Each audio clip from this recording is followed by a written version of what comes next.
ეს არის სამედიცინო თემა, რომლისაც მოსახლეობის ძალიან დიდ ნაწილს ეშინია. Ცუდია ციფრები, რაც დღევანდელი ანევრიზმის მკურნალობაში მიუთითებს. ეს არის ის, რომ 35% გამსხდარი ანევრიზმის პირობებში ვერ აღწევს კლინიკაში. პაციენტი ამ გამუბერილობით პირობითად ამ ანევრიზმით ცხოვრობს, დადის, მოქმედებს, საჭესთან ზის, თვითმფრინავში მიფრინავს, თვითმფრინავს თუ რასაც აკეთებს, სანამ ანევრიზმა არ გასკდება და ამ ანევრიზმის გამსხდარი ნაწილიდან თავის თვეში იღვრება სისხლი. და აი ჰემორაგიული ინსულტებში ანევრიზმის წილი რა პროცენტულობით არის? დაახლოებით 96% არის ანევრიზმა. რამე სიმპტომები არსებობს, რომელმაც შეიძლება მიგვანიშნოს, რომ აქ ხომ არ გვაქვს ანევრიზმა? თუ ოჯახში ერთს, ორს ქონდა ანევრიზმა, ყველა ოჯახის წევრი ვალდებულია რომ გაიკეთოს გეგმიურად მაგიტორი ზონას. წუთებში შეიძლება მოკვდეს ადამიანი ანევრიზმის გასაგებისას. სასწაულები თუ გინახავს, აი თუ გინახავს ის რომ ეს პაციენტი ვერ უნდა გადარჩენილიყო ვერაფრით. პაციენტი გადარჩენილა ისეთი მომენტიდან, როცა მართლა არ ელოდები, აქ მართლაც არსებობს რაღაცა ისეთი ნიუანსები, რომელიც მედიცინის კანონებს ცდება.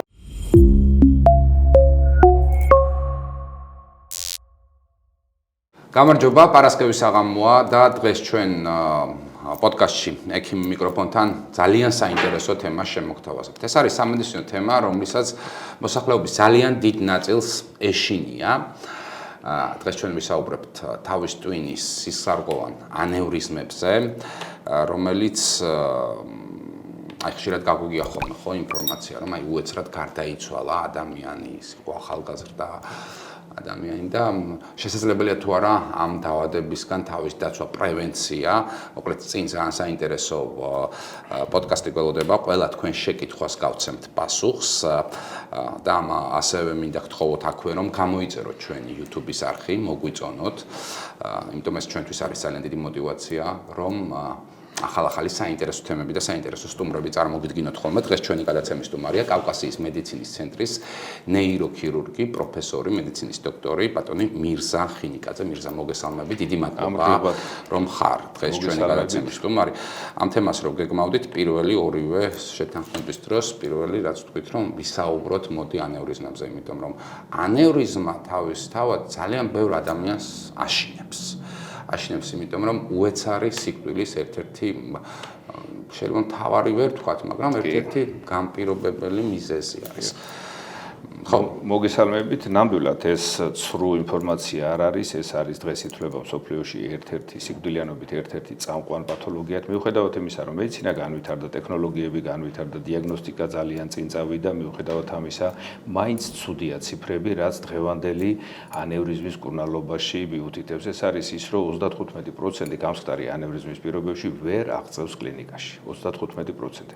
პლუს კიდევ ემატება კლინიკის შიგნით სიკვდილიანობა და წარმოიდგინეთ, რომ სადღაც 40%-ია ამ დაავადებით გადაცვლილთა რაოდენობა. რატო ვერ აღწევს მის? აი რატომ ვერ იგი პროცესი არის ესეთი, ძალიან უხეშად რომ წარმოვიდგინოთ, არის სიზარღვი, სიზარღვს აქვს რამოდენიმე შრე, ერთ-ერთი კუნთოვანი შრის განლევის ფონზე ხდება ელასტიური შრის, ასე ვთქვათ, გამობერვა, ძალიან მარტივიანით რომ ახსნათ, გამობერვა, რაც ველოსიპედის საბურავი რო წარმოვიდგინოთ და ბუბონს რო იკეთებდა ხოლმე. ზუსტად ანალოგიურია, სამწუხაროდ თუ საბედნიეროდ ყველაზე მარტივი ახსნადია ეს ტერმინი და ამის ხარჯზე პაციენტი ამ გამუბერილობით პირობითად ამ ანევრიზმით ცხოვრობს, დადის, მოქმედებს, საჭესთან ზის, თვითმფრინავში მიფრინავს თუ რასაც აკეთებს, სანამ ანევრიზმა არ გასკდება, ეს არის ერთი პრობლემა. პრობლემა იწყება მაშინ, როცა ანევრიზმა გასკდება და ამ ანევრიზმის გამსკტარი ნაწილიდან თავის თვეში იღვრება სისხლი.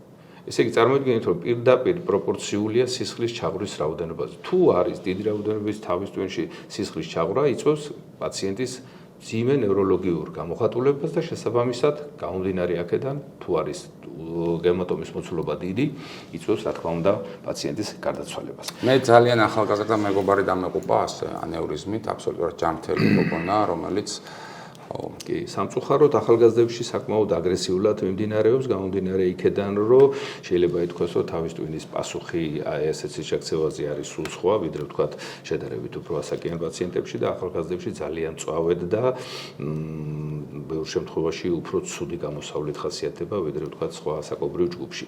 ყოველ შემთხვევაში ანევრიზმის გასკდომის შედეგად ხო კიდევ თავარი არის თუ სად მდებარეობს ანევრიზმა, თუ ვთქვათ არის ლოკაციის მიხედვით, თუ ანევრიზმა არის უკანა აუზის ანევრიზმა, ვთქვათ ბაზილარული ხერხემლის არტერიის ანევრიზმა, ამ შემთხვევაში რა თქმა უნდა მის გართულების რისკები ძალიან დიდია, იმიტომ რომ იქ არის უფრო მნიშვნელოვანი საცოცხლო მნიშვნელოვანი უბნები, რისი დაზიანებაც ხდება მაშინვე და შესაბამისად ვითარდება კეთილი. ანუ ჩვენ ვიცით რომ როდესაც ინსულტებზე ვსაუბრობთ, ორი დეფინიცია აქვს, რომ იშემიური ინსულტი და ჰემორაგიული ინსულტი. აი, ჰემორაგიული ინსულტი, რომელიც არის თავის ტვინში სისხლის ჩაქცევა, ყველა ანევრიზმით არის განპირობებული. ჰემორაგიული ინსულტი, ესე იგი, რომ დავყოთ და უფრო მარტივად რო ავხსნათ, არის სიზარღვისა დაუბრუნდები ამ საწყის პოზიციას, არის სიზარღვის გასკტომა, პირობითად ეს სიზარღვის გასკტომა შეიძლება, გახეთ თქვა, შეიძლება იყოს ანევრიზმით, ან კიდევ თქვა ჰემორაგიული ინსულტი ჩამოყალიბდეს მაღალი წნევის ფონზე და მეორე არის თვითონ სიზარღვის დახშობა.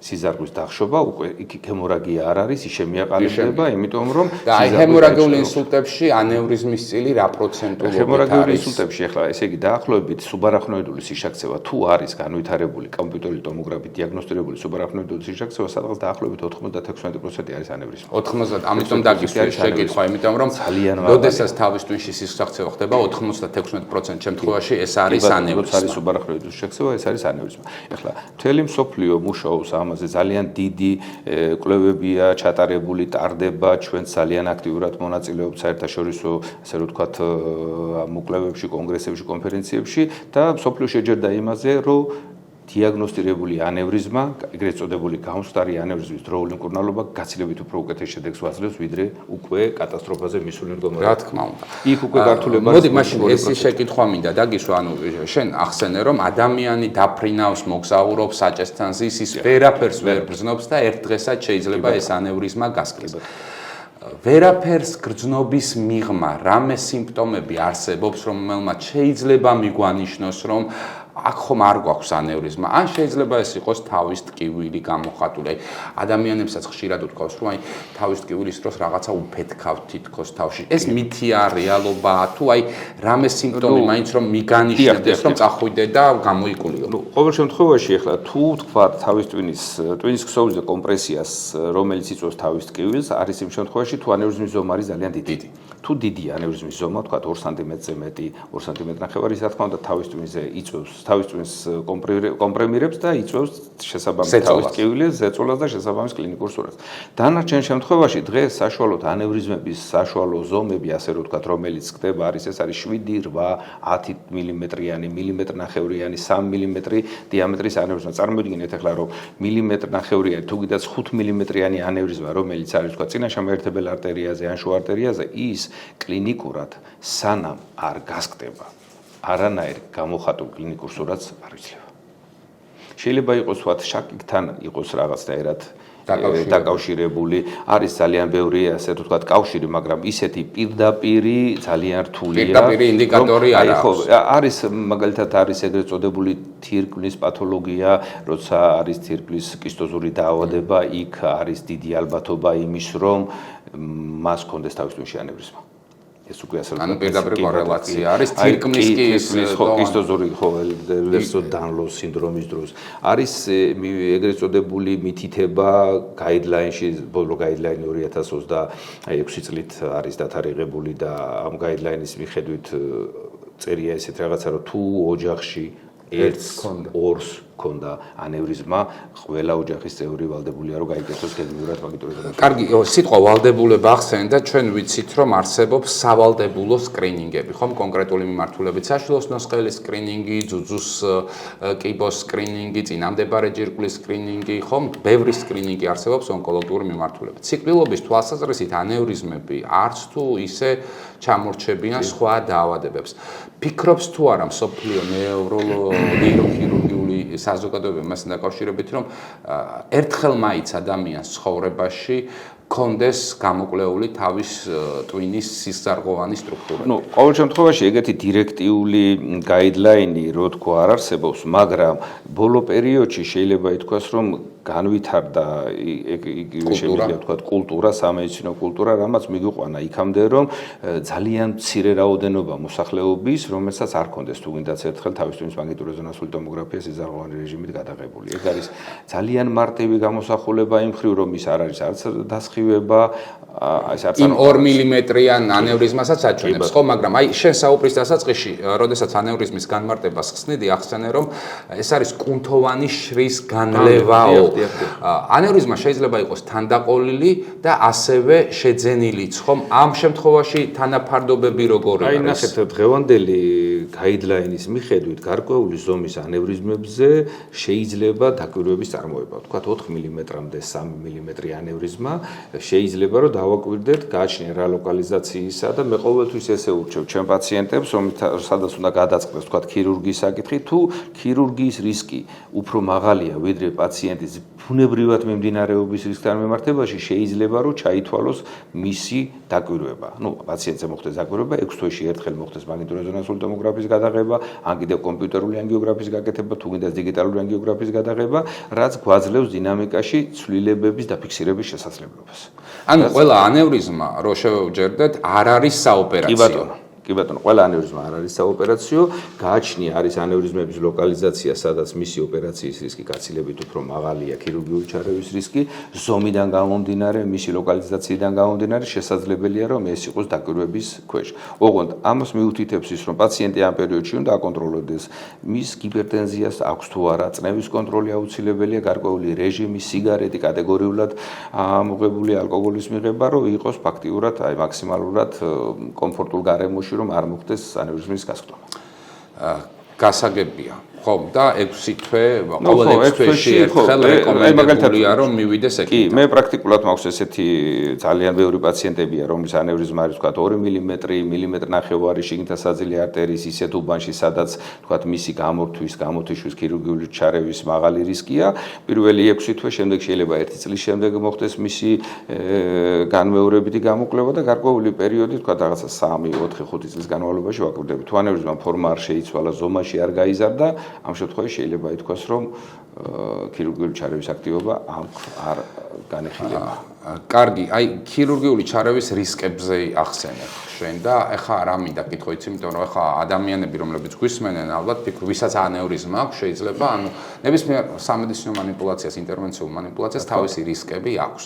მაგრამ აი, როდესაც ამ რისკების სასწორის ორპინაზე შევაფასებთ, მაგალითად, გაიკეთოს ოპერაცია ანევრიზმიანმა ადამიანმა თუ არ გაიკეთოს ოპერაცია ანევრიზმიანმა ადამიანმა, აი რას მეტყვის ნეიროქირურგი მის. აქ ცოტა ისეთი მომენტია განსახილველად, რა პაციენტის მდგომარეობას ამძიმებს, გამსტარი ანევრიზმის შემთხვევაში პაციენტის მდგომარეობას ამძიმებს არაუშუალოდ უკვე ის 4 მმ ანევრიზმა პირობითად, არამედ სისხლი, რომელიც ჩაიყვარა. ამ შემთხვევაში შეიძლება იდეალურად ჩატარდეს ოპერაცია, გინდა ენდოვასკულური თუ გინდა ღია კლიპირება, ქირურგიული თვალსაზრისით ანევრიზმა გამოითიშოს, მაგრამ პაციენტის მდგომარეობა იყოს მძიმე გამომდინარე იმ სისჩაქცევის მოცულობიდან. ან თქვათ ხანგრძლივი ჰოსპიტალიზაცია, ინვალიდიზაცია, კიდევ ცუდი გამოსავალი, როგორც აღნიშნე, სადაც 35% არის სიკვდილიანობის მაჩვენებელი. ქირურგიული ჩარევა შეიძლება წარმოებული იქნას იდეალურად, მაგრამ პაციენტის მდგომარეობა არ გაუმჯობესდეს, იმიტომ რომ თავის ტვინში უკვე ისეთი შეუქცევადი დაზიანებებია, რომელიც არ აძლევს თავის ტვინს. ეს უკვე გამსხდარ შემთხვევაში. რაც შეეხება გამსხდარის შემთხვევაში, დღეს სადღაც შეიძლება ითქვას, რომ 1.5-2%-ია გამოსავლიანი, ცუდი გამოსავლის რისკი. დიახ, რომელშიც შედის ინფექციური გართულება, არა 2% სიკვდილიანობა, ის ინფექციური გართულება, ვთქვათ, პირობითად ვამბობ, იქ ვთქვათ რაღაცა ისემიური გარდამავალი პერიოდი, მაგრამ ეს ყველაფერი არის აღდგენილი სისხლდენას ალბათ.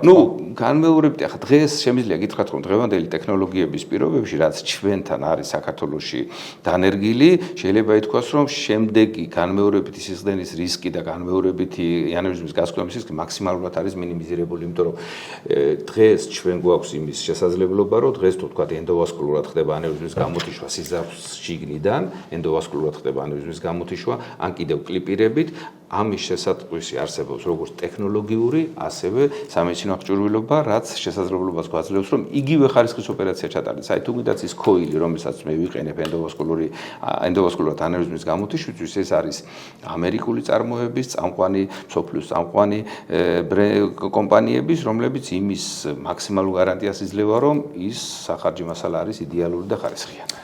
ხო, შენ ორი მეთოდი ახსენე, ენდოვასკულარული ანევრიზმის გამოთიშვა და კლიპირების მეთოდი, ხო? ორივე მეთოდს ფლობ და ორივე მეთოდს აკეთებ, ხო? და აი აქ მინდა რა დროს რას ვიყენებთ? ესე იგი, მარტივად რო დიახ, ძალიან მარტივი აღქმა, იმიტომ რომ ესე იგი, ენდოვასკულური ნიშნავს იმას, რომ სიზარღვის შიგნიდან ხდება ანევრიზმის გამოვსება, ასე რომ ვთქვათ, სპეციალური ქოილები სიზარღვის შიგნიდან, ხოლო ღია არის მეთოდი, როცა ანევრიზმას გარედან ედება, ასე რომ ვთქვათ, კლიპსი და ხდება ანევრიზმის გამოთიშვა. ეს დამოკიდებული არის ანევრიზმის ზომაზე, ყელის ზომაზე, აუცილებლად. თუ ანევრიზმის ყელი არის ფართე და თვითონ ანევრიზმასა და ანევრიზმის ყელს შორის შეუსაბამობა არის, ამ შემთხვევაში ენდოვასკულური ქოილინგი რთული იქნება, იმიტომ რომ ის ანევრიზმაში ჩახვეული ქოილი შეიძლება გამოვიდეს სიზარღვის სანათურში და დაახშოს სიზარღვის სანათური. ამ შემთხვევაში, რა თქმა უნდა, კლიპირების უპირატესობა არის. აქ მოდის ეს ინდივიდუალურად შეფასების მომენტებია, აქ შემდგომში მოდის ეგრეთ წოდებული რეკანალიზაციის რისკი, თქვათ ანევრიზმა დღეს გამოვთიშეთ, ასე რომ ვთქვათ და მაგრამ ჩვენ უნდა ვიცოდეთ, თქვათ რა გველის 5 წლის, 10 წლის შემდეგ შეივსება თუ არა ისევ ანევრიზმა სისხლით. ისევ მოხდება თუ არა ანევრიზმის გაზრდა, იმიტომ რომ რეკანალიზაციის რისკი რეკანალიზაციის რისკი არის ერთ-ერთი დიდი პრობლემა, ასე რომ ვთქვათ, ქირურგიული ჩარევის შემთხვევაში, გინდ ერთის და გინდ მეორეს შემთხვევაში, განსაკუთრებით კი ენდოვასკულურის დროს. ანუ უფრო მეტად კლიპირების ოპერაციებს აკეთებ, ანუ შენ კლინიკურ პრაქტიკაში. ჩემი კლინიკური პრაქტიკაში, მაგალითად, პაციენტი როცა ძალიან ისეთი მორგებული და მაღალტექნოლოგიური შეხედულება გვაქვს, პაციენტი შემოვიდა, თქვათ, გამსტარი ანევრიზმით, ხო? პრინციპი არის ესეთი, რომ ანევრიზმა უნდა გამოვითიშოს. ვორჩა, ღია იქნება თუ ენდოვასკულური, ანევრიზმა უნდა გამოვითიშოს სიზარღვოვანი წრიდან, რომ არ მოხდეს მისი განმავლობითი გასკრომა. პაციენტი, თქვათ, ანესთეზიოლოგის მიერ მართული იქნება, გადაყვავს საოპერაციო ბლოკში, ვაკეთებთ დიგიტალურ ანგიოგრაფიას ბარძარის არტერიიდან, ის უკვე ზუსტად გვაძლევს იმის შესაძლებლობას, რომ ენდოვასკულურად იქნება მისი გამოთიშვა შესაძლებელი თუ ღია და ფაქტიურად ერთი, ასე რომ ვთქვათ, ნარკოზის პირობებში გვარდება ანევრიზმის პრობლემა, ენდოვასკულური თუ ღია. ორივე მეთოდი არის მაქსიმალურად კარგად განვითარებული და პაციენტის მდგომარეობის მიხედვით და შემდგომი შეფასების თვალსაზრისით გადაწყვეტება რომელი მეთოდი იქნება. კეთილი, აი ხა შენ ახსენე ის, რომ როდესაც შემოდის გამსკვდარი ანევრიზმა, პირველი რასაც ვაკეთებთ, რომ ეს ანევრიზმა ისევ უნდა გამოვთიშოთ, რომ ხელახალი სისხლდენა არ განხორციელდეს. ეგ არის პირველი დავალება. აქვს თუ არა ადამიანის ორგანის თავდაცვითი უნარი იმასთან დაკავშირებით, რომ მაგალითად გასკდა ანევრიზმა და ის სისხლძარღვს თვითონვე აჩერებს, რომ დიდი სისხლდენა არ განხორციელდეს. აი რა უნარი აქვს ადამიანის ორგანის და სისხლძარღვს? კი, ამ შემთხვევაში მაქსიმალურად აი ეს ფიზიოლოგიური კანონმდებლობა, ასე რომ ვთქვა, ძალიან კარგადაა გამოხატული თავის ტვინის ანევრიზმების გასკდომის შემთხვევაში და პრინციპი არის ესეთი, რომ აი მაგალითად საიდან ცოტა შორიდან დავიწყებ, რომ აი როდის უნდა გაკეთდეს გამსტარი ანევრიზმის დროს ოპერაცია, ხო? როდის გაკეთდეს? ახლა დღევანდელი გაიდლაინის მიხედვით 24 საათში უნდა გაკეთდეს გამსტარი ანევრიზმის ოპერაცია. იმიტომ რომ სწორედ 24 საათის შემდეგ იწყება თავის ტვინის, ასე რომ ვთქვა, დამცავი მექანიზმი სიზარღვის შევიწროება, რასაც სპაზმი ქვია. იმიტომ სიზარღვე თვითონ არეგულირებს, რომ აი სისხლის დანაკარგის ფონზე ხდება სიზარღვის შევიწროება, რომ რაც შეიძლება ნაკლები სისხლის დანაკარგი მოხდეს. ეხლა ეს ზოგადად რამდენად მოქმედებს, ეს შეიძლება რაღაცნაირად რუდიმენტული გადმონაშთია ასე ადამიანის ევოლუციაში, მაგრამ ყოველ შემთხვევაში ეს რამდენად ახერხებს ამ სისხლის დინების შეჩერებას, ეგ ნაკლებად სავარაუდოა, მაგრამ ფაქტია, რომ ვითარდება სიზარღვოვანი სპაზმი, სიზარღვე ვიწროვდება. ეს გარკვეულწილად ალბათ ღმერთმა დაადგინა ეს ხო, მაგრამ მეორე მხრივ ეს სიზარღვის შევიწროება, როცა უკვე ანევრიზმა დახურული გაქვს და რისკი აღარა გასკრომის, ეს სიზარღვის შევიწროება გარკვეულწილად გიქმნის პრობლემას. და იმის გამო, რომ შევიწროებულ სიზარღვში, ხა ფიზიკის კანონიდან გამომდინარე, ხო, შევიწროებულ სიზარღვში უნდა წავიდეს მეტი სისხლი, რის ხარჯზე უნდა გავზარდოთ წნევა. წნევას ვერ გავზრდით, თუ ანევრიზმა არ არის დახურული. და ანევრიზმის დახურვის ერთ-ერთი პირველი დავალება არის ის, რომ არ მოხდეს განმავლობითი გასკრომა. რას გრძნობს ადამიანი, როცა ანევრიზმა უსკდება? ნუ ყოველ შემთხვევაში არაფერი არ არსებობს გარკვეული კანონზომიერების გარეშე და ეხლაც არ არის ეს ისეთი თემა, რომ ანევრიზმა გაუსკდა და ძალიან იშვიათია, რომ ანევრიზმის გასკდომა პაციენტმა ვერ აღიქოს. პირველი, რასაც ლიტერატურაში წერია, რომ თავში უროს ჩარტყმისნაირი ტკივილი შეიძლება ქონდეს. ტკივილი აქვს ისეთი, რომ ცხოვრებაში პირველად მაგალითად, აი რაღაცა გაუსაძლისი ტკივილი, თავის ტკივილი. თავის ტკივილის შემდეგ გააჩნია რა ისე უბრუნდებით იმ დასაწყისში სადაც ვისაუბრეთ, რომ რა მოცულობის სისხლია. თუ სიშაქცევა არის ძალიან დიდი ზომის, ის უკვე თავის ტკივილთან ერთად გონებასაც კარგავს. თუ თქვათ არის სუბარახნევიდული სიშაქცევა, რომელმაც მხოლოდ აი სუბარახნევიდულ სივრცეში გააღწია, ის იწვევს ძლიერ თავის ტკივილს, გულისრევას, ღებინებას, სინათლის შუქს, ასე რომ ვთქვათ, და შეიძლება ეს ალაგდეს. რამოდენიმე დღის განმავლობაში. თუ თქვათ მდგომარეობა რთულდება, მიდის უფრო მეტად სისხლის რაოდენობა მეტია, მისი მდგომარეობა უკვე ნევროლოგიურად მძიმდება. მას შეიძლება შექმნას პრობლემები მეტყველების მოშლა, შეიძლება გამიმთარდეს მხარეობა მარჯვენა ხელში, მარცხენა ხელში, ფეხში, მის მოძრაობის შეზღუდვა, რაც შესაბამისად უკვე ანატომიურად ადასტურებს იმ ანევრიზმის არსებობას რა. აი ეს არის ერთადერთი ყველაზე კლინიკური ისეთი ყველაზე დიდი დამახასიათებელი ძლიერი ტკივილი სიცოცხლეში პირველად. აი წუთებში შეიძლება მოკვდეს ადამიანი ანევრიზმის გასაგებად. გააჩნია რა ლოკალიზაციისა, კი. სუნთქვის ცენტრი თუ დაიწყო. ხო, სუნთქვის ცენტრთან ახლა რა მომენტია ნახეთ, ახლა მოკვდეს ცოტა ისეთი ახლა თუ ეს ყველაფერი ხდება, ვთქვათ, პირობითად სახლის პირობებში, ხო სანამ იქ უკვე მექანიზმი ირთვება, როგორი თუ იმ პერიოდში ძალიან სწრაფად მოხდება სუნთქვის ცენტრის დაღდგმვის საპირისპირო დაინტუბირება პაციენტის, ხელოვნურ სუნთქვაზე გადაყვანა, ის შეიძლება გახანგრძლივდეს მისი სიცოცხლე, ოღონდ უკვე იქ აი სამწუხაროდ ყოფილა ესეთი შემთხვევები, რომ მოუყვანიათ პაციენტი, სადაც ჩვენ უარი გვითქვია ოპერაციულ ჩარევაზე.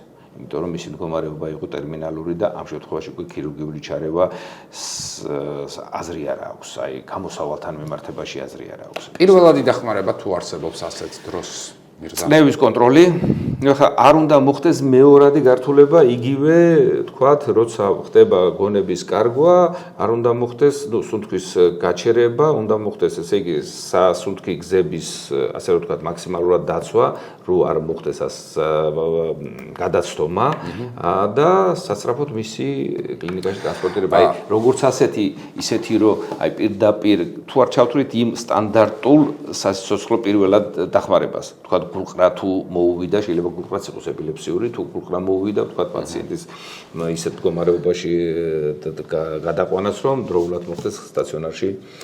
ამასინათ ერთ ძალიან ცნობილ ნევროლოგს ვესაუბრებოდი და იცი რა მითხრა ინსულტებთან დაკავშირებით, რომ ძალიან ხშირია ხოლმე შემთხვევები, როდესაც ინსულტი ვითარდება ღამით, საღამოს საათებში და ოჯახის წევრები ან თვითონ პაციენტი ელოდება გათენებას, რომ გადამივლის, გათენდეს მერე მივალ შენს კლინიკ და ძალიან ბევრიაო ესეთიო მითხრა და ანუ სიკვდილობაზე როდესაც საუბრობ თუ ანუ რაღაც გარკვეული წილი საკმაოდ ისეთი პროცენტი დამისახელა ასეთი პაციენტებისა რომ მოდის სწორედ ამაზე რომ დროულად და მყისიერად არ იძახებენ სასწრაფო დახმარების მანქანას და არ მიყავთ შესაბამისად აღჭურვილ სამედიცინო დაწესებულებებში. აი, მან სხვათა შორის შემიძლია გითხრათ, რომ აი ჩემ პრაქტიკული მოღვაწეობის პერიოდში გარკვეული ტენდენცია არის, მაგრამ კლებულობს, რომ აი ეგრეთ წოდებული მითი, რომ განძრევა არ შეიძლება.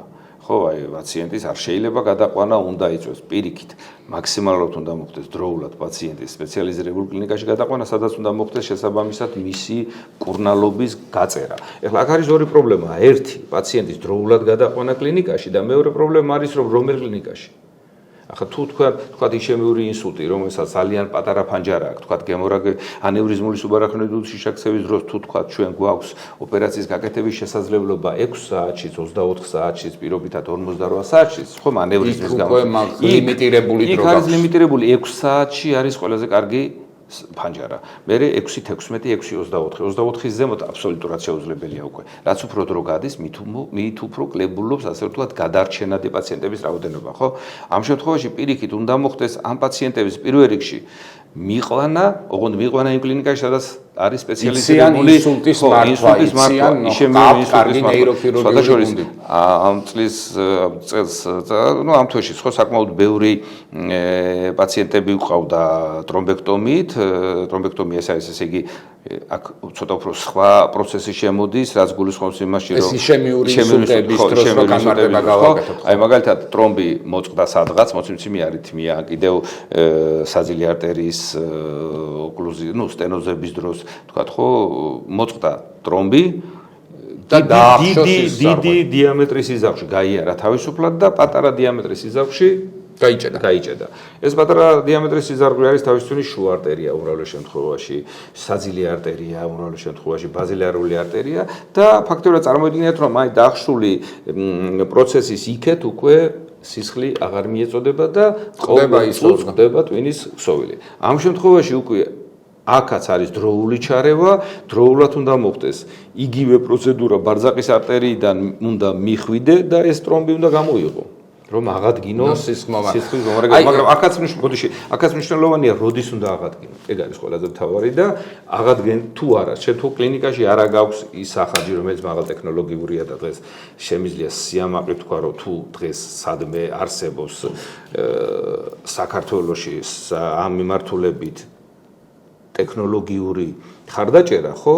კავკასიის მედიცინის. იმიტომ რომ აქ მარტო ჩემი ასე ვთქვათ სიჭკვიანი, ასე ვთქვათ პირობითად ჩემი ხელი არ არის ტექნოლოგიურადაც ხარდაჭერა, ასპირაციული კათეტერი, რომელიც ჯერ ძალიან ძვირადღირებულია და იმდენად მოდიფიცირებულია, რომ ბარძაყის არტერიდან ის ადის და შუა არტერიდან ტრომბი გამოუქვს. ისეთი ტექნოლოგია. აი ტრომბექტომიაზე როდესაც ვსაუბრობთ ისემიური ინსულტების დროს, ასევე მეორე მეთოდი არის მედიკამენტოზური თრომბოლიზის, რასაც ვეუბნებთ. აი როდის რას ვირჩევთ მირზა? აი თქვა შეიძლება ხო ნახე ეგ არის ყველაზე კარგი დღეს საბოლოოდ დღეს ვიტყვი დღეს მედიცინა არ არის ერთი ადამიანის ასე ვთქვათ არც სცენა და არც თეატრი. იმის გამო რომ ერთი ადამიანი წარმატებას ვერ მიაღწევს თუ მას არ ეყოლება გუნდი. ეს გუნდი ისემიური ინსულტების დროს არის რა? პაციენტი არის ვთქვათ ბინაზე, მივიდა სასწრაფო დახმარების ბრიგადა, ხო? სასწრაფო დახმარების ბრიგადამ გარკვეულწილად უნდა გვისაზღვროს, რომ აქ არის ინსულტი. ეხლა იმას ნამდვილად ვერ იტყვის ისემია თუ გემორაგია, მაგრამ ინსულტი არის, ხო? იმიტომ რომ შესაბამისი კლინიკური სურათი თქვა, მარჯვენა ხელი არ მუშაობს, მარჯვენა ფეხი არ მუშაობს, მეტყველება უჭირს და ან შეიძლება ძალა და კარგად მუშაობს, თქვა რაღაც. აი ნახეთ, იმდენად პრიმიტიულ დონეზია, რომ ანიმაციური ფილმებიც არის ბავშვებისთვის, რომ აი ბებო მაგალითად დილით ჩაისვამდა შვილიშვილთან ერთად და ჭიქა დაუვარდა, ხო? იმ შვილიშვილმა უნდა უკვე იცის, რომ მას რაღაცა მოუვიდა და რეკავს სასწრაფოში.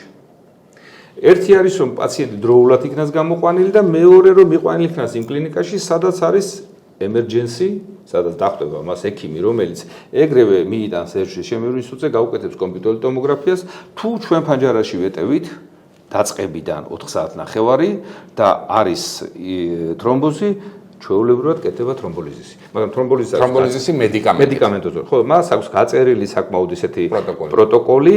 აი, მე მგონი რომ დღეს ერთადერთი თუ არა, ერთ-ერთი დაავადება ისემიური ინსულტის მკურნალობა, სადაც ყველა წუთი, ყველა წამი არის გაწერილი. გაწერილია ძალიან მკაცრად თავისი ყველა მაჩვენებლებით. თქვათ კეთება ტრომბოლიზისი, ჩვენ ახლა ისე ვართ უკვე აი ეს კომპლექსური გუნდური მუშაობა, რომ კეთება ტრომბოლიზისი, მე პაციენტი პარალელურად გადადის ტრომბექტომიისთვის, თუ უკვე მაგისტრალური სიზარღვის დახშობა, უტარდება ტრომბექტომია. ფაქტიურად შედეგები არის ზოგიერთ ახლა როგორ თემა იცი, მიუხედავად იმისა, რომ ყველაფერი ვითარდება, მაინც რჩება ის ნიუანსები, რასაც ჩვენ უძლურები ვართ რაღაცა დაავადებების მიმართ, ხო? მაგრამ არის ისეთი შემთხვევები, რომ აი მართლაც რომ მეორე დაბადება, ახლა 34 წლის ბიჭი იყო ახლა 1-2 კვირის წინ ახალგაზრდა, რომელიც უგონოდ მეტყველების მოშლით და ფაქტიურად მეორე დღეს პალატაში გადავიდა, მესამე დღეს წავიდა. 96 წლის ბებო მყავდა. გადასარევად გაეწერა. ფეხბურთს უყურებდა ინერვიულა, მოვიდა ინსულტი და გაეწერა ძალიან ბედნიერად. მაგრამ არის შემთხვევები, სოფლიოში არის სადღაც 40, 60, 50-ზე გადარჩენის შედეგი, მაგრამ ეს გადარჩენის შედეგი უკვე ტექნიკაზე კი აღარა დამოკიდებული. რაც უფრო ადრე გაკეთება, მით უფრო უკეთესი შედეგია. კარგი, გადარჩენის მიღმა ასევე უნდა ვისაუბროთ ინვალიდობის ხარისხზეც, ხომ? ანუ ჩვენ ვიცით, რომ თავის ტვინის ნერვული უჯრედის სიკვდილის შემდეგ მისი აღდგენა აღარ ხდება და სწორედ ეს იწვევს ხოლმე ინვალიდობის ხარისხს, რომელიც ახსენა ხოლმე ეს რაღაცა კიდურების მოძრაობის შეზღუდვა და ასე შემდეგ. აი ამ ორმა მეთოდმა ხომ იშემიური ინსულტების დროს რომელიც ვახსენეთ ხომ ერთი თრომბოლიზისი, მეორე თრომბექტომია, როდესაც უშუალოდ შედიხარ ინვაზიურად გამოგოს თრომბი, რამდენად შეამცირა ინვალიდობის ხარისხი. აი და ეს პატარა ბიჭი რო ახსენე 35 წლის მამაკაცი, რომელიც შემოვიდა ნევროლოგიური დეფიციტით, მას 15 წლის უკან რა შანსი ექნებოდა რომ ის ცხოვრებას დაბრუნებოდა? არაფერი. არანაირი შანსი. მე ერთი რამე შემიძლია გითხრათ, რომ ამ შემთხვევაში ჩვენ ნახეთ რა არის, ჩვენ მკურნალობთ დამდგარ შედეგს. მიზეზი თუ საიდან მოწყდა ეს ტრომბი? ეგ უფრო მნიშვნელოვანია, ხო? ის ტრომბი ხო შემთხვევით არ გაჩენილა. არის რაღაცა გარკვეული დაავადებები, რომლის ხარჯზეც, რომლის ფონზეც ხდება ეს ყველაფრის ჩამოყალიბება. ჩვენ მხოლოდ გამოვიღეთ ის და აღვადგინეთ სისხლის მიმოქცევა. ეხლა რაც შეეხება უმრავლეს შემთხვევაში არის აუცილებელი რეაბილიტოლოგი ერთ-ერთი ის არის პირობა. ძვირად ღირებული დარგიც არის რეაბილიტოლოგია და საქართველოში სამწუხაროდ უნდა ვთქვათ, რომ არ არის ძალიან რთულია. ეხლა ჩვენთვის რეაბილიტაცია ცოტა უფრო დიდი მოცულობა ამისთვის არსებობს შესაბამისი ამ დარგის სპეციალისტები და მეტნაკლებად მაინც არის მეტნაკლებად ორგანიზებული, მაგრამ პრინციპი არის ის, რომ რეაბილიტაცია დღევანდელი ნეიროხირურგიული მიმართულებაში რეაბილიტაცია 24-48 საათის შემდეგ უნდა ჩაერთოს. 48 საათი. კი, უფრო ადრეც. გააჩნიეს შენ თუ გარკვეული გაქვს და იცი უკვე რას ელოდები, ხო? რეაბილიტაცია არის დაწყებული თქვათ ლოგოპედის ჩართულობა იქნება თუ თქვათ პაციენტს იმის შესაძლებლობა აქვს თუ გინდაც ის რომ სუბუქი ფიზიკური ამას არ აფინანსებს სახელმწიფო რეაბილიტაციას აფინანსებს გარკვეული დაფინანსებები არის ამ რეაბილიტაციის მაგრამ ახლა სოფლიო გამოცდილებიდან გამომდინარე ეს არის ძალიან მაღალ ბიუჯეტიანი მიმართულება ეს და უფრო მეტი ჭირდება პაციენტს და ზამთრულია კეთილი მირზა ერთი რამ მინდა კითხვა ის შენ ახსენე რომ დღესო ინსულტიო არისო ერთადერთი დამენეჯმენტებული სოფლიო სამედიცინო საზოგადოებაში ერთ-ერთი დამენეჯმენტებული დაავადება რომელიც საათების და წუთების მიხედვით არის გზამკვლევები გაწერილი ამ გზამკვლევების მიღმა რაც გაწერილია სასწაულები თუ გინახავს აი თუ გინახავს ის რომ ეს პაციენტი ვერ უნდა გადარჩენილი იყო ვერაფრით და გადარჩა და იყო მაგალითად მასიურად ჩაღრული სისხლი ან ხო აი რომ აი ძალიან აი ამ ხრივ ცოტა ისეთია რა უკვე უნდა გადახვიდე უნდა ასე რომ ვთქვათ მედიცინის კანონებიდან, იმიტომ რომ მართლაც არსებობს გარკვეული ძალა იქნება თუ რასაც დავარქვევთ რომ არის შემთხვევები როცა პაციენტი გადარჩენილა ისეთი მომენტიდან როცა მართლა არ ელოდები, მაგრამ ცუდად დამთავრებულა ისეთი ოპერაციიდან სადაც თითქოს ყველაფერი იყო გაწერილი და გაკეთებული. განსაკუთრებით როცა დომინანტია ვთქვათ მარცხენა ჰემისფერო პაციენტს აქვს მეტყველების მოშლა, ეგრეთ წოდებული სენსომოტორული აფაზია, ხო? რასეუბნები ვერ ხდება და თვითონაც რას ლაპარაკობს იმასაც ვერ აღიქვამს. ხო, ამ შემთხვევაში გადის რაღაცა პერიოდი და პაციენტი ჩვეულებრივად შეიძლება თავიდან იწყებს ლაპარაკს. შეიძლება თავიდან იწყებს მეტყველებას სიარულს, მაგრამ გარკვეული პერიოდის შემდეგ მისი მდგომარეობა უბრუნდება. აქ მართლაც არსებობს რაღაცა ისეთი ნიუანსები, რომელიც მედიცინის კანონებს ცდება. ახლა ეს ისეთი მომენტია რა თავისთავად ძალიან გინახავს ისეთი პაციენტი რომელსაც ინსულტის შემდეგ საერთოდ ყველაფერი დავიწყებია ну გარკვეულწილად ეს ამნეზია ახასიათებს შეიძლება ის უშუალოდ მომენტი ყველაზე მძიმე ვერ აღიდგინოს მაგრამ გარკვეული პერიოდის შემდეგ რაღაცების აღდგენა ხდება აი რამდენი შენს კლინიკურ პრაქტიკაში ხანგრძლივობა აი რა პერიოდის მეხსიერებითი ჩავარდნა გინახავს მე ახლა მიწევს პაციენტი რომელიც უკვე მეოთხე დღეა ოპერაციიდან მეორე დღეს ვერც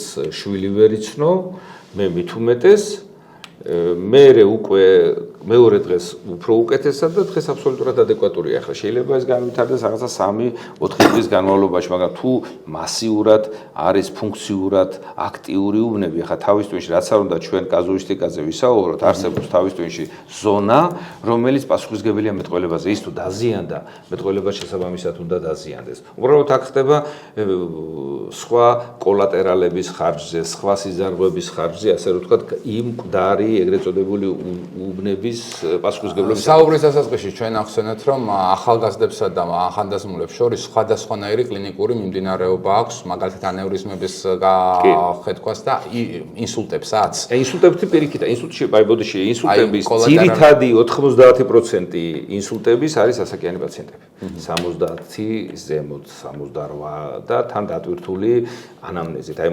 ქრონიკული მოცემული არითმია, ხო, ეხლა ჩვენ ხშირად გვაქვს კარდიოლოგებიც ყავს, ასე რომ ვთქვათ, ამ გუნდში და მაშინვე ხდება, ვთქვათ, კარდიოხოსკოპის გაკეთება, მოძიება, ვთქვათ, მოცემული არითმიის არსებობის შემთხვევაში, ხო, აი ეს არის იმ პაციენტებში, რომლებსაც აქვს პათოლოგია. ახალგაზრდები არ არის ბევრი მადლობა ღმერთს, მაგრამ თუ ახალგაზრდებში ხდება ინსულტი, მაშინ არის სხვა უფრო მნიშვნელოვანი ძირითადი დაავადება. უკვე არა მოცემული არითმია, ვთქვათ, იქ არის სხვადასხვა, ვთქვათ, იქ ძგიდის შეუხორცებლობა არის ისეთი თანდაყოლილი დაავადებები, რომელიც აქამდე არ იჩენდა თავს, ან კიდევ ვთქვათ, აი მძიმე კარდიოხირურგიული ოპერაციის შემდეგ მოსალოდნელია შესაბამისად ინსულტების განვითარება, იმიტომ რომ იქ უკვე მაინც რაც არ უნდა იყოს გარკვეული ცვლილებები მიმდინარეობს.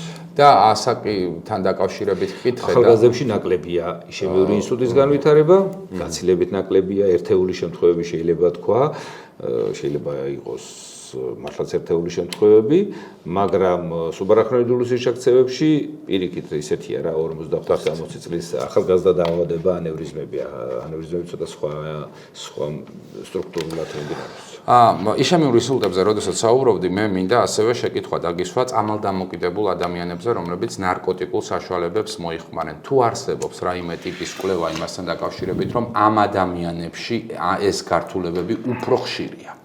რა თქმა უნდა, ნახეთ, პირველი რაც არის, აი ავიღოთ ყველაზე უფრო მარტივი სიგარეტი, სიგარეტსა და დამოკიდებული, ხო, სიგარეტი ითვლება ერთ-ერთი ყველაზე არ ეწევი შენ? კი, მეც. მაგრამ ძალიან ცოტას. ხო. საქმე იმაშია, რომ შეიძლება სიგარეტი, სიზარღვის სტრუქტურა არის ყველგან, ყველ ორგანიზმში არის ფაქტიურად ერთი და იგივე ანატომიური სტრუქტურა. ხო, უბრალოდ პასუხია სხვადასხვა. ეხლა მაგალითად ვთქვათ, შეიძლება მუცლის ღვიძლის სიზარღვეს სხვანაირი პასუხი ქონდეს და ღვიძლის ქსოვის სხვა პასუხი ქონდეს იმ სიზარღვის დაზიანებასთან მიმართებაში, ვიდრე თავის ტვინს და ზურგის ტვინს. ხო, იმიტომ რომ ყველა სიზარღვე პასუხისმგებელია გარკვეული უბანზე. შესაბამისად, ხო, ეს მავნეჩვევები შესაბამისად გარკვეული აი ნარკოტიკზე კონკრეტულად კითხე, ხშირია ხოლმე შემთხვევები, რომ აი მაგალითად მოდიან წამალდამოკიდებული ადამიანები ამ გართულებებით. ალბათ მაინც კი ყოფილა რამოდენიმე და სიმართლე გითხრა, აი რაღაცნაირად უფრო მეტი ისა აქვთ, როგორ თქვა, რესურსი ალბათ. გადარჩენის? კი. ნამდვილად, აი მართლაც რომ შეიძლება ისეთი მდგომარეობიდან გამოვიდეს, რომ აბსოლუტურად სხვა იდეალურად ცხოვრების პირობებში ყოფმა ადამიანმა ცუდად დაამთავროს ესეთი ამხელა ჩარევის ფონზე. ყოფილა ანევრიზმები განსაკუთრებით აბსოლუტურად იდეალურად გაწერილან და ყოველგვარი დეფიციტის გარეშე წასულან, даже დაუნებებიათ კიდევაც თავი. მოხმარებას, ხო? იმიტომ რომ ეს საკმაოდ ისეთი გზაა რა, მართლა ეს არის. ხა პაციენტი გამხდარი ანევრიზმით კლინიკაში შეიძლება მან დაყოს ერთი თვე მეტი თუ არა რეანიმაციაში, საკმაოდ დიდი გზაა ეს და სულ სხვანაირად უყურებ უკვე ასე ვთქვათ ფანჯარა სადაც ხევია. ვფიქრობ ძალიან საინტერესო პოდკასტი გამოგივიდა, იმიტომ რომ სიტყვა ანევრიზმის გაგება ძალიან ბევრ ადამიანს აშინებს და მე ვფიქრობ რომ ძალიან ბევრი ინფორმაციას მიიღებდა ამ დაავადების შესახებ. და ზოგადად ინსულტების შესახებაც, რომელიც ერთ-ერთი მაღალი სიკვდილობის მაჩვენებლებით ხასიათდება. რამდენიმე პირადი შეკითხვა უნდა დაგისვა. აი კომუნიკაცია როგორი გაქვს ხოლმე პაციენტების ახლობლებთან სადაც მაგალითად ატყობ რომ იქ არის ძალიან მასიური სივრცექცევა, ძალიან დიდი უბანია დაზიანებული. იცი რატომ გეკითხები ამას?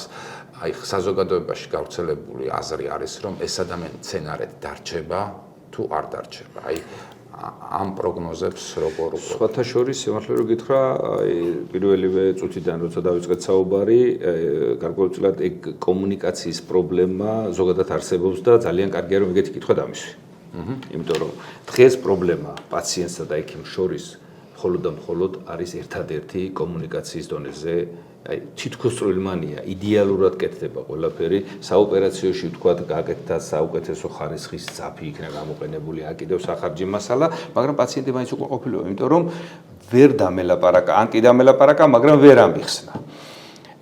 საკმაოდ დიდი ტვირთია. აი მე შემიძლია გითხრათ, რომ ოპერაციის დატვირთვაზე უფრო მეტად ხანდახან პატრონებთან კომუნიკაციის დროს ვყოფ. იმიტომ რომ აი ერთი მხრივ წარმოიდგინეთ, რომ ადამიანი, რომელსაც დილით არაფერი არ ქონდა, იყო იდეალურად მიდიოდა სამსახურში და რაღაცა პერიოდის შემდეგ, თქვათ, ხდება რეანიმაციაში, მოდის შვილი, რომელსაც უნდა გააგებინო. მე ვთვლი, რომ ჩვენ ვალდებული ვართ უნდა აუხსნათ. უნდა აუხსნათ იმ დონეზე, რა დონეზეც არის. ახლა ჩემთან ოთახში რო შემოხვიდე, სადაც მე პაციენტებს ვხვდი, ხო? ალბათ დღის განმავლობაში ერთი მინიმუმ 15-20 თაბახის ფურცელი არის და ყველგან ერთია რა, ანევრიზმა, 1000 პლაკატი მაქვს კიდევ ამის გარდა, ანიმაცია რო აუხსნა რო ეს ესეთი იყო, ეს იყო. პაციენტის ახლობელს როცა ეცოდინება, რას ელოდება, ხო?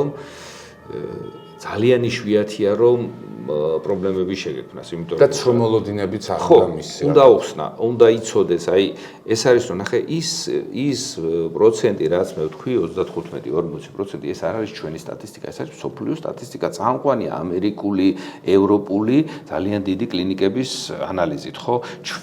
ჩვენ არ გვაქვს იმაზე მეტი დავპირდეთ იმის უფლება, ან ისიც მოვსპოთ, რაც არის. უბრალოდ არის ხანდახან ისეთი მომენტი, რომ პაციენტის პატრონს რომ ველაპარაკები, აი ქირურგიაზე უფრო მარტივად დავითანხმებ ხშირად, მაგრამ როცა ვეუბნები რომ არ არის საოპერაციო, ან აქ ოპერაციას აზრი არ აქვს, ხო, ეს გაცილებით უფრო რთულია, იმიტომ რომ კულტურაა მაინც გაიგე, ის იმასთან მიდის, ამასთან მიდის, მე უარი უთხარი, ვიღაცამ კი უთხრა. მაინც რა გვაქვს დასაკარგი, ნახეთ შეხედულება არის როგორი. გავუკეთოთ ოპერაცია, რა გვაქვს დასაკარგი. ნუ, არ ვიცი ახლა ეგ რამდენად არის სტანდარტული, მაგრამ არსებობს გაიდლაინი, პროტოკოლი, რომელიც დღეს 2026 წელს მუშაობს, ხო? 2030-ში როგორი იქნება, ჩვენ არ ვიცით. 2020-ში მაგრამ დღევანდელი მდგომარეობის მიხედვით, როცა პაციენტის მდგომარეობა არის უკიდურესად მძიმე, გარკვეული პარამეტრებით არის, ასე რომ ვთქვათ, ტერმინალური, ხო, იქ ჩარევაზე საუბარი არა. კომუნიკაცია ერთ-ერთი ყველაზე მნიშვნელოვანი მომენტია, იმიტომ რომ არც ერთი პაციენტის ახლობელი, არც ერთი, თქვათ, შვილი, ის გენდობა შენაკეთების არ გიმოწმებს შენ, მაგრამ ურთიერთობაში უკვე თან ქართული შეიძლება სხვა კოლეგებს ხვებსაც ეკითხებიან, ალბათ გირეკამენ ხოლმე იქ რა მდგომარეობა, კი, რა თქმა უნდა, ეგ არის ძალიან რთული მომენტი, იმიტომ რომ საქართველოა, თბილისია, ყველა ახლობელია.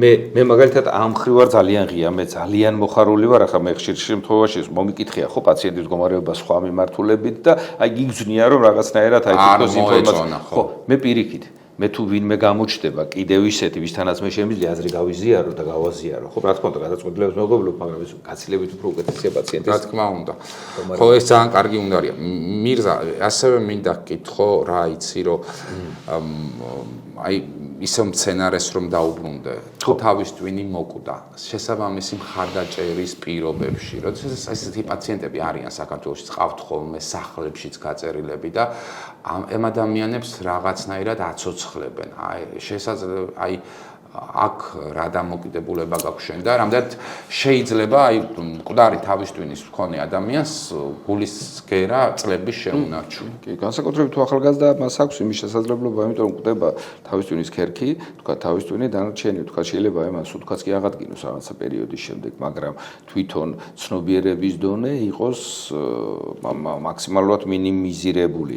ეხლა სამწუხაროდ ამის განსაზღვრება არის საკმაოდ როგორ გითხრათ რთული ჩვენს რეალობაში ხო არის ქვეყნები სადაც ეს გაწერილია და არის რაღაცა ზღვარი რომლის შემდეგ პაციენტი უკვე გადადის ასე რომ ვთქვათ ეგრეთ წოდებული ტრანსპლანტოლოგიის ემართულებით ხო ჩვენთან სამწუხაროდ ტრანსპლანტოლოგია არ არის დონორის არ არის ისე კეთება და არის მაგრამ ყოველ შემთხვევაში ამ პირობით არ არის აქედან გამომდინარე ცოტა რთულია იმ ნაბიჯის გადადგმა აი ეს ზღვარი სამწუხაროდ ნეიროხირურგიული ძალიან სერიოზული პათოლოგიებს არ აქვს იმის შესაძლებლობა რომ ძალიან დიდხანს პაციენტმა იცოცხლოს ხო რა ხო აი ხა შენ ეს დელიკატურ ბიოეთიკურ საკითხს შეეხე ევთანაზიის ნაწილს და ევთანაზია არსებობს პასიური და აქტიური ევთანაზია ხო აი პასიური ევთანაზიის რამე ფორმით თანამონაწილე თუ ყოფილხარ და თუ გამოგირთავს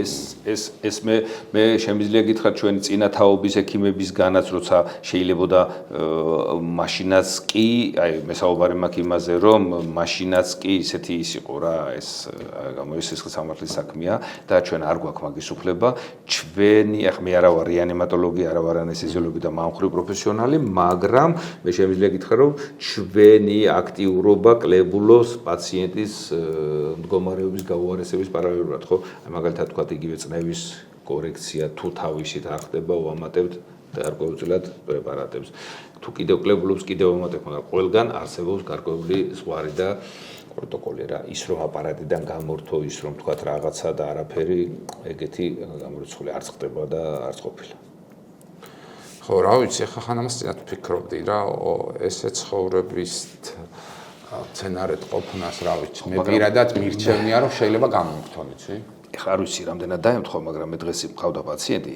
რომელიც 2000 წელს მე მაშინ საქართველოში არ ვიყავი მაგრამ უცხოიდან ვიყავი ჩართული 2000 წელს ავტოსაგზაო შემთხვევის შედეგად მიიღო ძალიან მძიმე ქალატვინის ტრამვა 4 წლის განმავლობაში ვერ ლაპარაკობდა აპარატი ეს ყველაფერი ლაპარაკი დაიწყო გინებით სხვათა შორის ხო და ფაქტიურად ამ კაცმა 2001 წლიდან გაიარა ყველაფერი თავიდან დღეს თავის ფეხით იყო მოსული აბსოლუტურად ყოველგვარი პრობლემის გარშე ანუ 4 წელი იყო ესეთ მდგომარეობა 4 წელი 2000-დან 2005-მდე 6-მდე იყო აი როგორ იცი თავისი ვენტრიკულოპერიტონეური შუნტით ლაპარაკი დაიწყო მერე იქ პარეზი იყო ეს აღდგა ის აღდგა შუნტი ამუშავდა ხან გაეჭედა ხან რაღაცა მაგრამ რეალურად ეს პაციენტი მოვიდა თავისი ფეხით და მე მაქსიმუმასთან კომუნიკაცია აბსოლუტურად მართებული და ეგეთი მძიმე შემთხვევები კონკრეტული მყავს პაციენტები რომლებმაც ეს ასე ვთქვათ ეს მძიმე გზა გადაიტანეს თავის ტვინი ძალიან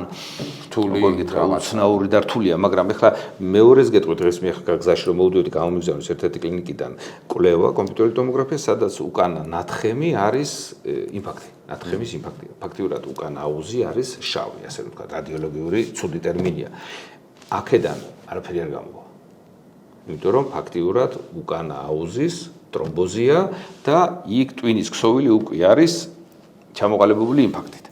აქ ნამდვილად არაფერი არ გამოვა. აქ ფაქტიურად ეს არც მოგცემს იმის საშუალებას რომ 4 წლის შემდეგ გავეპაროთ. მაშინ ბოლო შეკითხვით მინდა მოგმართო და დავასრულოთ დღევანდელი ჩვენი პოდკასტი. აი ხო, ახლა ეს ნათხემი რო ახსენე, რომ აქ არაფერი არასდროს არ გამოვაო, ხო? არა, ამის დამადასტურებელია რადიოლოგია.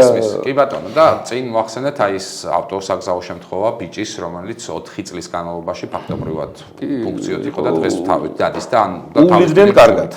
კარგი. აი ისეთ შემთხვევებში, სადაც არაფერი არ გამოვა და თავის ტვინის ქერქი სრულად მკვდარია. ამ ადამიანებს რაღაცა ქვეცნობიერი შეგრძნებები აქვთ. აი მე მინახავს რომ ვიღაცებს რაღაცას რო ეკითხები შეიძლება ცრემლი გადმოუვარდეს და იტიროს. აი შენ როგორც ნეიროქირურგი რომელიც აი ამ პაციენტების კონტინგენტთან ძალიან მჭიდრო კავშირი გაქვს. როდესაც მასთან ახლობელი შედის ხელსადებს რაღაცებს შეგრძნების დონეზე შენ თუ ხვდები რომ ისინი გრძნობენ? ნუ ძალიან რთულია ახლა ამის სამედიცინო თვალსაზრისით მტკიცებულება. არსებობს გარკვეული რეფლექსებია, რომელიც ავტომატიზმის დონეზე, რომელიც პასუხობს ამას და შეიძლება ესეც ემთხვევა. ძალიან რთულია ამის. აი მაგალითად ის როგორ აღიქვამს, ამას ვერ გაიგებ. ჩვენ მithumetes ვერ გავიგებთ. ახლა პაციენტი მძიმე მდგომარეობაში, რომელიც არის აპარატზე, არის სედაციის ქვეშ, თქვათ დიდი რაოდენობით, სადაც ის ქვეშ ხომ იქეთ ნაკლებს ავარაუდოა ახლა ის იაღიქვამდეს ახლობლის შესვლას, რომ მან რამე გაიგოს. თუ თქვა გავიდა გარკვეული პერიოდი და თქვა პაციენტის მდგომარეობა, თქვა თავისით სუნთქავს გარკვეულწილად რაღაცები გამოჩნდა, სწორედ ეს არის პირველი სიგნალი, რომ თავის ტვინში რაღაცა ათელი წერტილი ჩნდება. მაგრამ ახლა ესაუბრე მას ფილმი ნანახი აქვს? ბატონო? ესაუბრე მას ფილმი ნანახი. რეალურია ეგა თუ არა? აი, როგორია, იცი, ნებისმიერ თემას, ნებისმიერი საკითხის შეკვრა შეიძლება, როგორ გითხრათ, მხატვრული და მხატვრული ლიტერატურის თვალსაზრისით, მაგრამ ეს მხატვრული ლიტერატურა წმინდა მედიცინაში არ გადმოდის. ხო, აი მაგალითად აი რაღაც ვერ ვიღებ მაგაზე პასუხს შენ იმას. აი ძალიან მიჭირს. ვერ გეტყვი, აი გითხარით, დღეს არის ერთ-ერთი წარმატებული ბიზნესმენი, რომელსაც ჰქონდა ძალიან ცუდი პათოლოგია, სიშაქცევის თვალსაზრისით, აბსოლუტურად ყველანაირი ის იყო, ასე რომ ვთქვათ, ყველანაბიჯი, ყველა ოპერაცია იყო ახლობლებთან, რომ ეს არის მეტი ვარიანტი არ აქვს. ამით ეს არის ყველაზე ცუდი გამოსავალი, მაგრამ ის კაცი დღეს ჩვეულებრივად მუშაობს და მოქმედებს. და დადის. აი არის რაღაცნაირად ანატომიური სურათი, რადიოლოგიური და არის კლინიკური. აი მაგალითად სპაზმი რო ვახსენე, ხო? შეიძლება პაციენტის მდგომარეობა იყოს უკიდურესად მძიმე, სპაზმის თვალსაზრისით და ანგიოგრაფია გაუკეთო და გადასარევი სიზარღვეები ქონდეს. ან კიდევ ანგიოგრაფია გაუკეთო დიგიტალური, სიზარღვეები იყოს შევიწროებული, აი მესამედიც კი არ იყოს, მაგრამ პაციენტს კლინიკურად არაფერი ეთყობოდეს. აი ვერ გაიგებ. ხო რა, საინტერესო პროფესია გაქვს ერთმნიშვნელოვნად, საინტერესო პროფესია გაქვს ერთმნიშვნელოვნად. მე მაინც ვფიქრობ, რომ ადამიანები ალბათ რაღაცას შეგრძნებების დონეზე მაინც, როდესაც აი ტვინის რაღაცას ალბათ არ ვიცი, შეიძლება. მინდა რომ ჯეროდეს რომ რაღაცებს შეიძლება ხვდებიან. არ გეთანხმები, ამიტომაც ტვინის სიკვდილის პროტოკოლი არ არის ესე მარტივი გადასაწყვეტი და ტვინის სიკვდილის დასკვნის გამოტანა არ არის ესე რომ ვთქვათ, იქ აბსოლუტურად დიდი გუნდი და პლუს კიდევ ადამიანური რესურსის გარდა ტექნიკური და ლაბორატორიული. აი, სულ ბოლო შეკითხვას დაგისვა და მორჩეთ და მოკლედ მიპასუხე, რომ აი ამ მდგომარეობიდან გამოსული ადამიანები შენს კლინიკურ პრაქტიკაში გვირაბისში გასვლის ამბავს თუ მოუღოლიათ? ნუ ეხლა ყოველ შემთხვევაში ხავს თუ არა? არა, ეხლა ესეთია დრო რამე ყოფილიყო ისინი გიყვებიან რაღაცეებს რომ აი ვთქვათ რაღაცა პერიოდში, მაგრამ ის ყვება უფრო იმას კი ის ფიქრობს რომ სიტყვაზე ვთქვათ 2 დღის განმავლობაში ის ვთქვათ რეალურად შეიძლება პაციენტი იყოს 2 დღის განმავლობაში ვთქვათ ესეთ გარდამავალ პერიოდში, მაგრამ მას გონია რომ დიდხანს იყო ის. აი ეხლა ვთქვათ თუ პაციენტმა საუბარი დაიწყო იგივე ვთქვათ გინებით, ხო? რაც იყო ამისთვის ეს იყო, მეუღლე ამბობს, რომ ეს ყველაფერი დაიწყო 1 თვის განმავლობაში და გაუმჯობესდა და დაიწყო საუბარი და წამოვიდა, მაგრამ ამისთვის ეს იყო 3 წელი. ეს ამას ხონერად აღიქვამს თვითონ პაციენტი. პაციენტისთვის ეს დრო უფრო დიდხანს. რა თქმა უნდა, ეს დრო უფრო ისე ეგ რა საინტერესო ფენომენია, რა. დიახ, თან მე ეხლა ნახე არსებობს ეგრეთ წოდებული, აი ნახე რეანიმაციის კი არა, აი სინდრომი უკვე კლასიფიცირებული, რომელიც წარმოადგენს პაციენტი არის რეანიმაციაში. სადაც დღე, ღამე არეულია. ეს ყველაზე დიდი პრობლემა მე ჩვეულებრივი პაციენტები, რომლებიც დიდხანს ყოფდებიან რეანიმაციაში, ხო, მე იმა დღე და ღამე არეული აქვს, იმიტომ რომ არანაირი დროის სხვა განზომილებაში გადადიან, მოდი ესე ვთქვათ. ხო რა, იმიტომ რომ იქ უკვე გარკვეულწილად აიძინებს, იღვიძებს, ან აღვიძებ, აძინებ, ფაქტიურად. მადლობა მირზა. ძალიან საინტერესო საუბარი გამოგვივიდა. დიდი მადლობა, მინდა რომ ძალიან დიდი წარმატება გისურვო. მე ძალიან მიხარია რომ შენაირი პროფესიონალი ადამიანი არის ჩემთვის ერთ-ერთი ძალიან მნიშვნელოვანი იმედი, რამე რომ დამჭირდა საოცრებოდ ვიცოდი და მადლობა შენ რომ მიყავით დღევანდელი პოდკასტში. მადლობა.